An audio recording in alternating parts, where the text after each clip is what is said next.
Sample reading of Crown Prince by W.D. Kilpack III. Read by the author.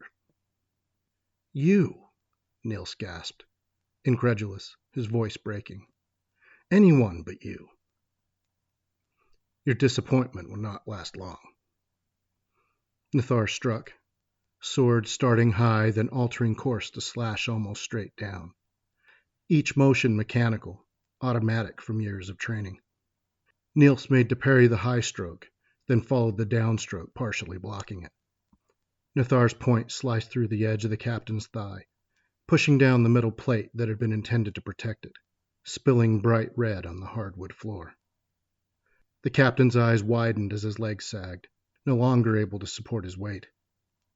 Nathar's sword whipped back up, then stabbed straight toward the other's throat, efficient as a striking adder. Niels twisted at the shoulders and snatched at the blade with his free hand while he fell, his leg buckling under him. His grip on Nathar's sword blade held, his arm trembling while his skin paled.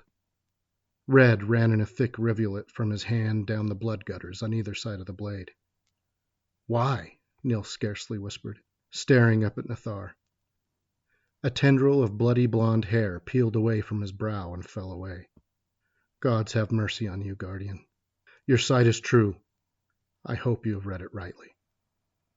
Nathar did not so much as blink as he yanked back on his sword, and two of the blond man's fingers fell to the floor, blood spurting into the air. At the same moment, Niels lunged forward, yelling, "Verlaine!" Nathar twisted at the waist, evading the stab meant for his heart, and sunk his own sword point into the side of the captain's neck. There was a pained cry. A woman's voice. From behind him. Niels toppled toward the ground, sword clanging as his dead fingers released it.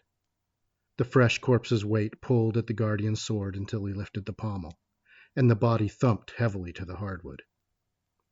Nathar lifted his newly bloodied blade, face neutral. Then he blinked, cold expression melting away as he turned. Darshell was there, back bowed forward and arms clenched protectively over the baby. A wide slash across her back ran from one shoulder blade to the other. Red already rolled down from the cut in thick rivulets, brightly soaking her white shirt. Had she not turned to the side to cover the baby with her body, she and Vicari both probably would have been run through. Nathar, she said, voice weak, and stumbled forward a step. Nathar? Voices rose all around them. He was not sure if all had gone silent to watch the Guardian of Merrick fight the captain of the guard to the death, or if he simply had not heard them while enveloped in the melee. Demons of chaos, he roared, catching her elbow and dragging her forward. Stupid woman! I told you to go! I tried. You did not try, he yelled, kicking the door to the kitchen so hard that it came free of its hinges. Then he understood. Two bearded men were there with bloodied axes. Two of Verlaine's soldiers were there as well, on their knees. Their bowed heads rose as Nathar entered, and the axemen lifted their weapons. Lord Nathar, the two men gasped, seeing the blood on his sword. The relief in their voices was a physical blow. I tried, Darshell repeated, but her voice was weak. Nathar glanced at her.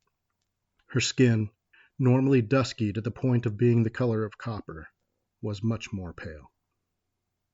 His emerald gaze returned to the men he had surprised. The axemen were afraid, both stepping backward. Verlaine's men were smiling, despite the blood soaking one sleeve and smearing half the other's face.